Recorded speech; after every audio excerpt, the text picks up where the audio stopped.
let's go through. One of the things that you need to see here is that Descartes, as a human being who has as much ordinary common sense as you and I do, Descartes no more doubts, really, when he's sitting in his living room, that he's a real person sitting in a real room with a real fire going in the stove, and he's sitting on his real easy chair, and his hands and body are real, and he's really holding a piece of paper. He doesn't doubt that any more than you and I doubt that we're really on the doggone second floor of a building, and that we're surrounded by other people, and these chairs and desks are real, along with that paper, which I need to pass around.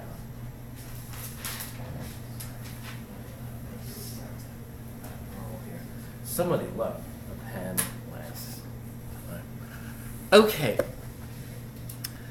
What I was saying is, sometimes Descartes' method is he's using a skeptical method not to end up as a skeptic. Descartes does not want to end up in skepticism. Now, David Hume, who we saw criticized and brought skeptical arguments against the design argument, David Hume is happy to be a skeptic. That's what he defines himself as, or defined himself as. Descartes does not want to end up in skepticism, but he's using skeptical arguments as a method to get at a certain truth, or certain truths that he can rest philosophy and the sciences on. And they'll function like axioms in plane geometry. So sometimes, I think it's your text who uses radical doubt. I don't know, these textbook authors kind of annoy me. They all want to use something else other than what scholars in the field have been calling his method for God knows how long. The phrase usually used to characterize his method is methodic doubt, which tells you that this is something different from average doubt. Sometimes it's called methodological skepticism. In other words, he's using skepticism, but there's a method to his imagined madness here. He's got a direction he wants to go. He's got a reason for bringing these skeptical arguments. As I said, he's trying to clear away the philosophical underbrush to see if he can get to a principle or some principles that are so certain, so beyond doubt, that they can function like Archimedes' point as the foundation of a whole system of knowledge. Sometimes his method, and we will see this today when he comes to question and throw doubt upon the truths of mathematics, sometimes his method is also called hyperbolic doubt. If we use hyperbole to make a point, what do we do to try to get our point across? What are we doing in using hyperbole? Well, basically, we're exaggerating something to make a point. And that it's called hyperbolic doubt lets you know that this is an exaggerated, way out there in left field kind of doubt. It's not ordinary doubt. Well, now, to review where we were when we left off last time, Descartes used the conjecture that he might be dreaming to call into question what his senses tell him about what's going on in the room around him. And also, it calls into question the veracity of observational sciences like physics, astronomy, and chemistry that all get their knowledge from what the senses, or the senses aided by instruments like microscopes and telescopes, give them. Now, Descartes says, for all he knows,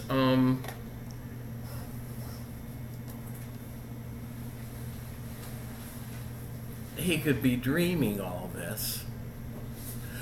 One way this point was made in the 20th century, when I was in grad school, is by saying that from Descartes' perspective, since we are essentially, and we'll see him get at this conclusion, an immaterial mind or spirit in a material body, something that can exist apart from the body, for Descartes, we could all be brains in a vat. In other words, if the mind can generate, through a process like dreaming, all the experiences that we're having now, and so they don't really concern a real world outside of us, then for all we know, we might not even have a body. Descartes questions whether he has a material body. At least he says that's called into doubt by this conjecture that he might be dreaming. Maybe we're just an immaterial mind. Maybe we're all brains in a vat, and the brain is generating these experiences, and we're hooked up to wires and things that bring it nourishment, but we have no body at all. From where Descartes is coming from, that is a possibility. And that's one of the reasons why I showed you those scenes from The Matrix. Note that they're not very far from saying these people are brains in a vat, right? They're in a comatose state, and it's not their own brains, but it's supposedly a supercomputer using a program that generates this virtual reality for them that makes them think they're living in a totally false world, whereas they're really in these pods being used as batteries for electricity. So Descartes says, okay, I can question what my senses tell me, so the knowledge that I think my senses give me is not absolutely beyond any doubt. But now, Descartes says, the knowledge of arithmetic and geometry, knowledge of things in mathematics seems more stable and certain than what I get from the senses. And he says, even if I'm experiencing unreal dream objects, like an unreal dream square, he says an unreal dream square is still going to have four sides. It's still going to have the mathematical properties that geometers give to a square. Similarly,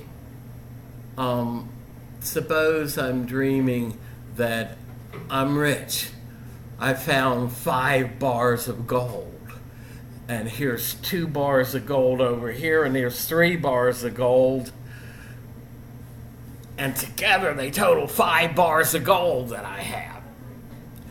Well, Descartes says even if they're imaginary dream bars of gold, still 2 plus 3 is going to equal 5. In my dream, I've got 5 bars of gold. So he says, in a dream, 2 plus 3 still equals 5, and a square still has 4 sides. The basic principles of arithmetic and geometry still hold. So he says, I can't use this conjecture that I might be dreaming to throw them into doubt. Now, here's where we really get into the hyperbolic part of hyperbolic doubt. To raise some kind of theoretical doubt about mathematical knowledge, Descartes has to really go out there on a limb, as we'll see. So he says, there can be real qualities of imaginary objects. They still can have size and number and whatever. Don't worry about that slide too much. But he says, what about this? Can I accept it as a reliable principle that mathematical beliefs are beyond doubt? Or is there some way I, Descartes, could raise a doubt about even such certain knowledge? He says, could anything cast doubt on such seemingly perfect knowledge as what I get from mathematics? Now, in order to understand where he's going from here, look at the next statement, because I'm summarizing basically right from the Meditations itself in English translation. Ask yourself this, and this is a rhetorical question, folks. I'm not asking for a real show of hands, but how many of you have ever made less than 100% on a math test at some point in your academic career?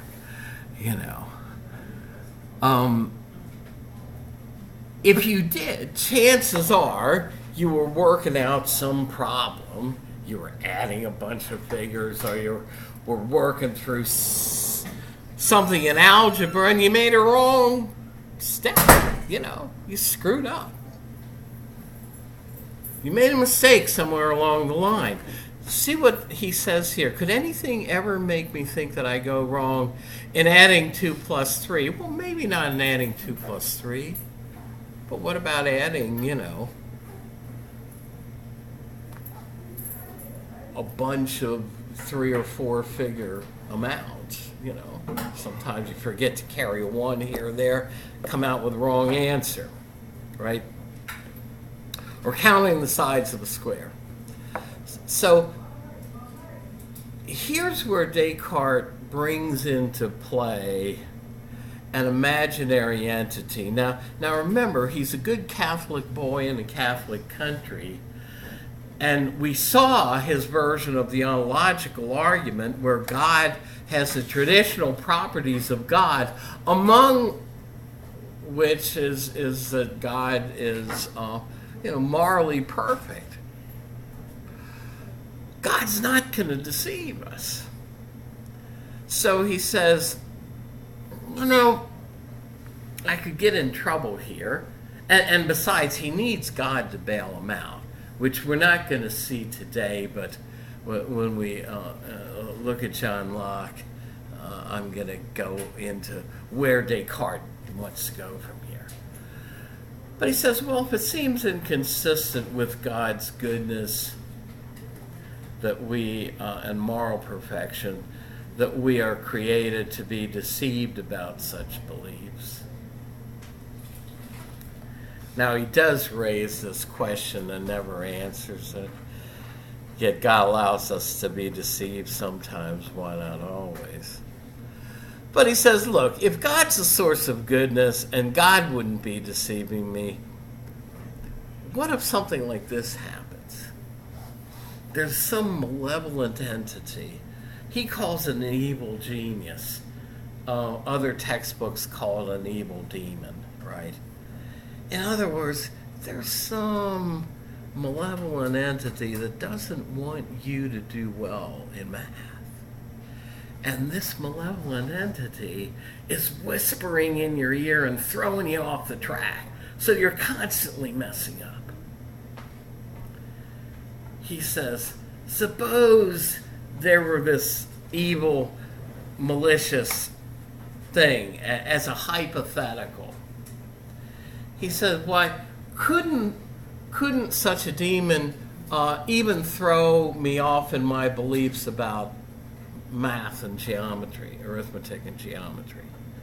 He says, a powerful enough demon then could delude me in everything. Not only about the reality of what I perceive, the sky, the air, the earth, but also about intangible objects like colors, shapes. And I could even be deluded about whether I have a body and hands at all. So he says, all of this, on this conjecture that there's a malevolent entity deceiving me in my beliefs, can be set aside as not beyond doubt.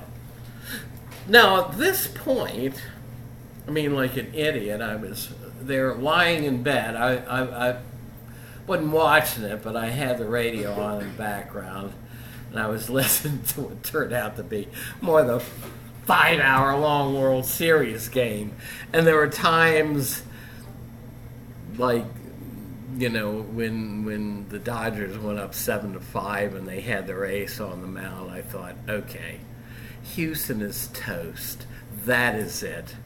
They are never going to make up a 3-run lead. And they did it twice. It was an amazing series game.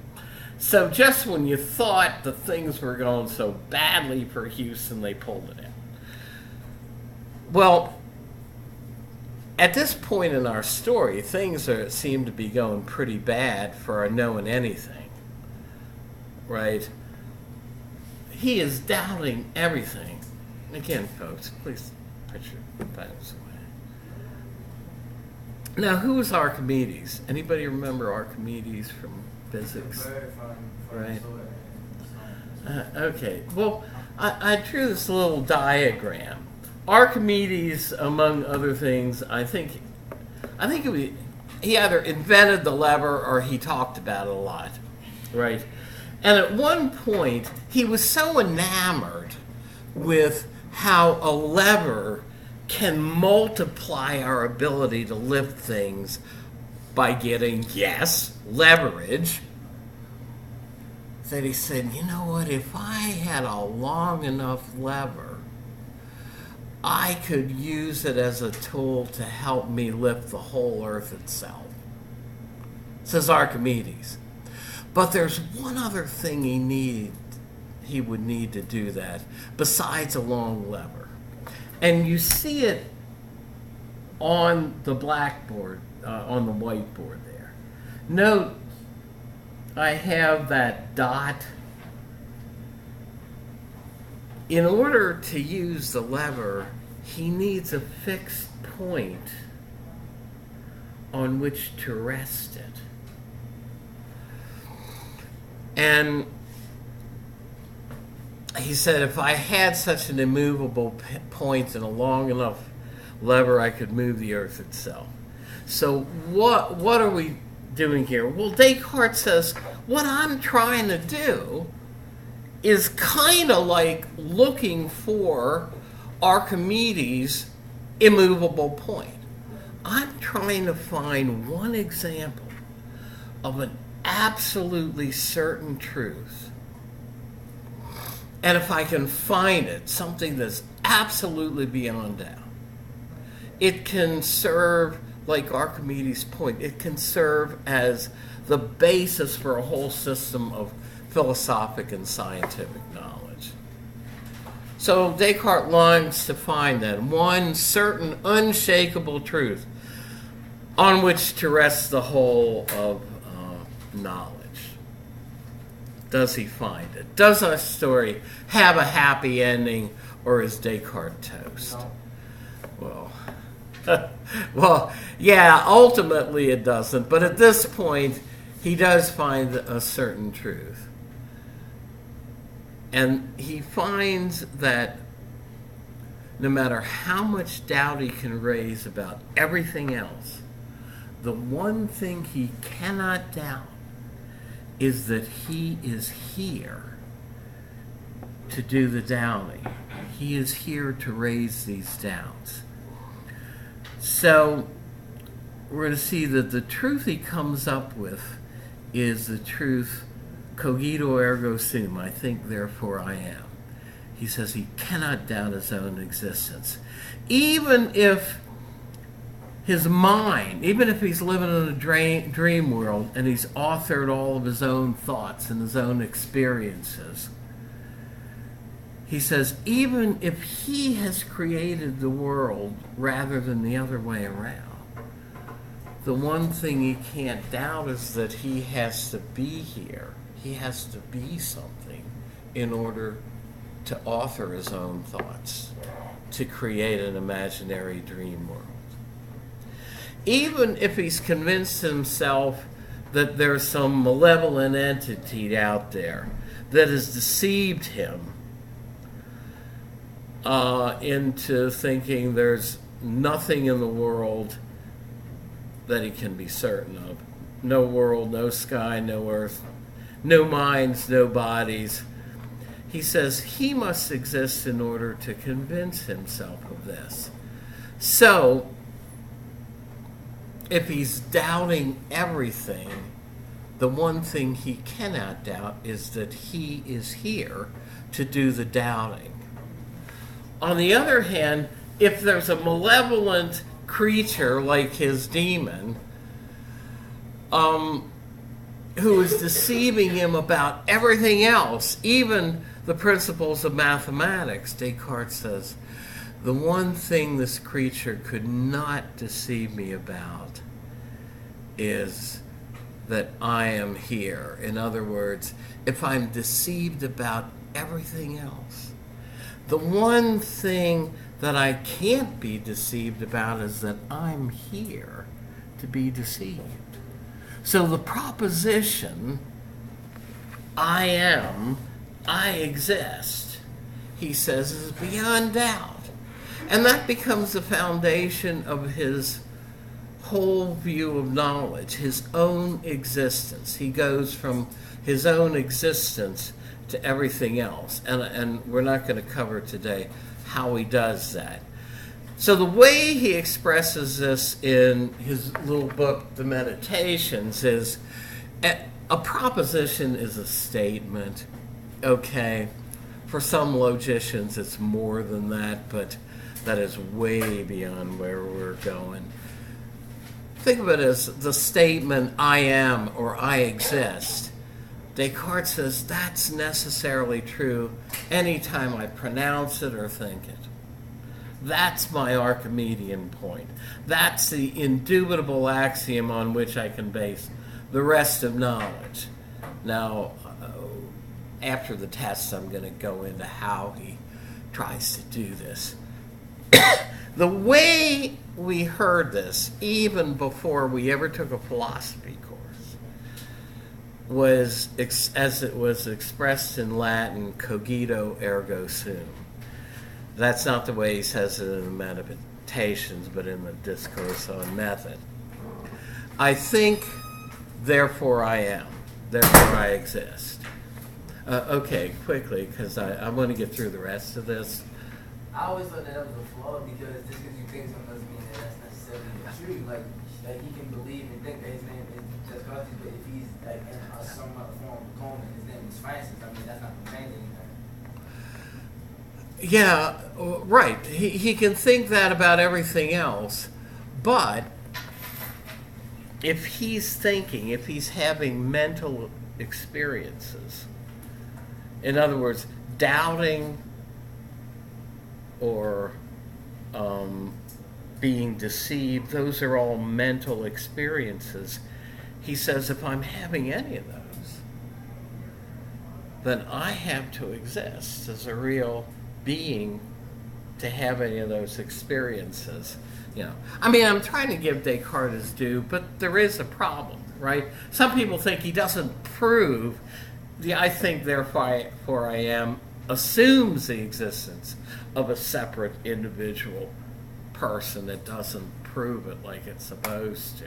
So you're right to raise issues about this. Now, here's where Descartes not only tried to set knowledge on a firm footing, and we only have about 5 minutes, but I'm going to get through this kind of quickly. He also pushed the envelope in the way philosophers thought about the soul or the mind, beyond where the ancients were.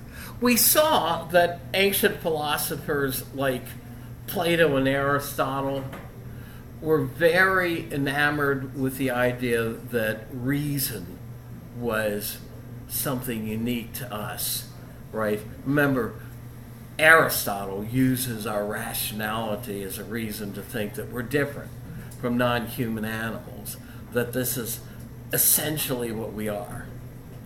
But Descartes says, you know what? What is the I in I am or I exist as a person? What is that I really referring to? And he says, you know what? The ancients on this are not very helpful when they call us a rational animal. Do they really make clear what they mean by rational or what they mean by animal? You know, so Descartes says, I don't want to go down that road and speculating on what I am as a human being, because that raises more questions than it answers. He says, I thought a little bit about who I might be. I thought I had a soul that performed various functions like sense perception, initiating bodily movements, etc. But he says I gave little thought to the soul's nature, other than it's like a wind or fire or ether. This is how some of the pre-Socratics viewed the soul. Even in the 20th century, the existence of what was called the luminous ether as the medium through which things like radio waves traveled was a matter of debate in the hard sciences. But he says,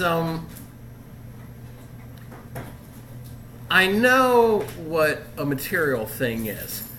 When these modern philosophers use the word body, they're often ambiguous. Sometimes they're referring to our physical bodies.